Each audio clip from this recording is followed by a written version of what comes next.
Hi friends, welcome to ஜோதிமா சமையல். இன்றைக்கி நம்ம என் வீடியோவில் என்ன பார்க்க போகிறோம்னா, ஹெல்த்தியான சூப்பரான ஒரு சட்னி தான் பார்க்க போகிறோம். இது செஞ்சிங்கன்னா 2 நாள் வச்சு சாப்பிட்லாம், சூப்பராக இருக்கும். இதுக்கு என்னென்ன தேவைன்ட்டு பார்த்துடலாம்.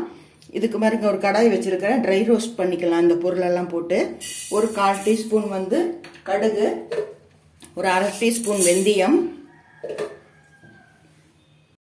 1 ஸ்பூன் மல்லி, கொத்தமல்லி போட்டுக்குங்க. அப்புறம் ஒரு 1/4 டீஸ்பூன் ஜீரகம். இதெல்லாம் போட்டு நல்லா வறுத்துக்குங்க.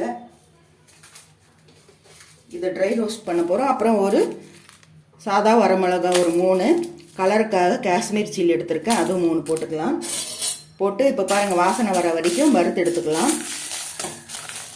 வெடிக்கும், கடுகு இதெல்லாம் வெடிக்கும். அந்த வெடிக்கிற டைமில் பாருங்கள், எல்லாம் கரெக்டாக வந்துடும். நம்ம கலராக இருக்கணுங்கிறதுக்காக நம்ம கலரெல்லாம் சேர்க்கக்கூடாது, அது உடம்புக்கு ரொம்ப கெடுதல். இப்போ கலர் பிரச்சனை ரொம்ப பெரிய பிரச்சனையாக வந்துட்டுருக்கு.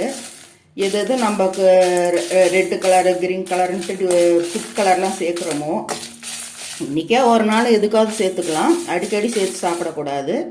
அதுக்காக நம்ம காஷ்மீர் சில்லி எடுத்துருக்கு. இது நல்லா கலர் கொடுக்குன்னு சொன்னாங்க. ஆனால் இப்போ முதல் தடவை இதை வாங்கி ட்ரை பண்ணி பார்க்கலான்ட்டு. ஏற்கனவே நான் மிளகாத்தூளில் போட்டு அரைச்சிருக்கிறேன், வறுக்கிறதுக்கு நான் அரைச்சதில்லை, இதுதான் ஃபஸ்ட் டைம். மிளகாத்தூளில் போட்டு அரைச்சிருக்கிறேன், சூப்பராக இருக்கும், வாசமும் சூப்பராக இருக்கும், நிறம் நல்லா இருக்கும். இப்போ பாருங்கள், நல்லா செவந்துடுச்சு. பாருங்கள், வெந்தயமெல்லாம் நல்லா செவந்துடுச்சு. இதை அப்படியே எடுத்து வேறு தட்டில் கொட்டிக்கலாம். வாசனை சும்மா கமன்னு இருக்குது. இதை தான் நம்ம கட்டு சோறு செய்வோம். அதே கடாயில் 1 ஸ்பூன் ஆயில் விட்டுக்கலாம். விட்டுட்டு இப்போ நான் ஒரு கைப்பிடி அளவுக்கு கொத்தமல்லி தலையும், ஒரு கைப்பிடி அளவுக்கு புதினா தலையும் எடுத்து வச்சுருக்கேன். நல்லா அலசிட்டு வச்சுருக்கேன். இப்போ அதை போட்டு இதில் வறுத்துக்கலாம்.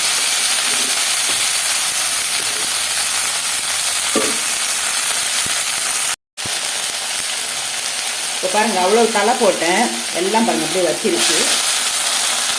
இது சத்தம் வருமேங்கிறதுக்காக நான் அது வீடியோ எடுக்கலை. இது நல்லா வதக்கிட்டு இது தனியாக எடுத்து வச்சுக்கலாம். இப்போ பாருங்கள், இந்த கீரையை வதக்கி நான் தனியாக எடுத்து வச்சுட்டேன். அது அவ்வளோ கீரை போட்டதுக்கு இவ்வளோ தான் வரும், ஏன்னா வதக்குறோம் இல்லையா. இப்போ பாருங்கள், ஒரு 2 ஸ்பூன் ஆயில் விட்டுருக்கேன்.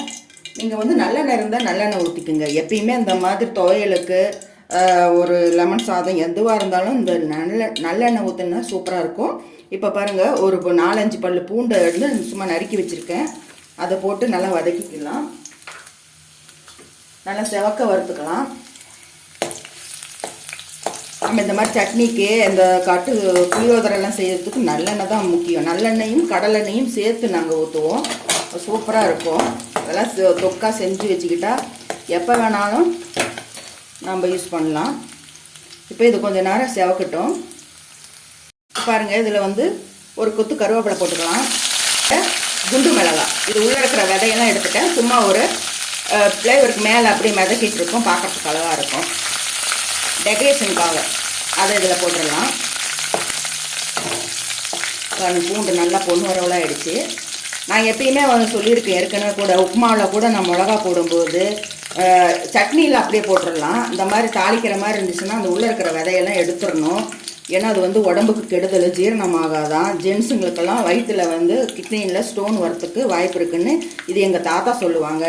அதனால் நான் இந்த உப்புமாவுக்கு இந்த மாதிரி கிள்ளி போட்டு தாளிக்கிறதுக்கெல்லாம் நான் அந்த விதையை எடுத்துகிட்டு அதை சேர்த்து வச்சு மிளகா அரைக்கும்போது அது கூட சேர்த்து அரைச்சிப்பேன். இப்போ பாருங்கள், ஒரு சின்ன சைஸு நெல்லிக்காய் அளவுக்கு புளி, அதை இதில் புளிஞ்சு விட்ருக்கேன். இந்த சட்னிக்கு இந்த அளவுக்கு போதும். இப்போது அந்த அரைச்சோம் இல்லைங்களா, அரைச்ச அந்த பவுடரை நம்ம இதிலே சேர்த்து 2 ஒட்டுக்கா வேகட்டும். இப்போ இதே மிக்ஸி ஜாரில் பவுடரெல்லாம் இருக்கும், நம்ம அந்த மல்லி தலை வதக்கி வச்சதை நம்ம போட்டு அரைச்சிக்கலாம். ஒரு லேசாக மஞ்சத்தூள், அதிகம் வேண்டாம், சும்மா ஒரு சிட்டிகை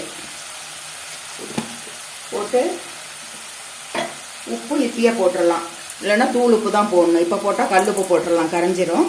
அதனால் இப்போயே போட்டு நல்லா அப்படியே பச்சை வாசனை போகிற வரைக்கும் வதங்கட்டும். அதுக்குள்ளே நம்ம அந்த தலையை அரைச்சி எடுத்துகிட்டு வந்துடலாம். இன்னும் கொஞ்சம் தண்ணி ஊற்றலாம். இன்னும் கொஞ்சமாக புளி அந்த கரைச்ச தண்ணியை ஊற்றலாம். ஏன்னா இப்போ நம்ம கீரை போட்டு இதுலேயே வதக்க விட போகிறோம். அதனால் கொஞ்சம் வத்தும். இந்த அளவுக்கு இருந்தால் போதும்.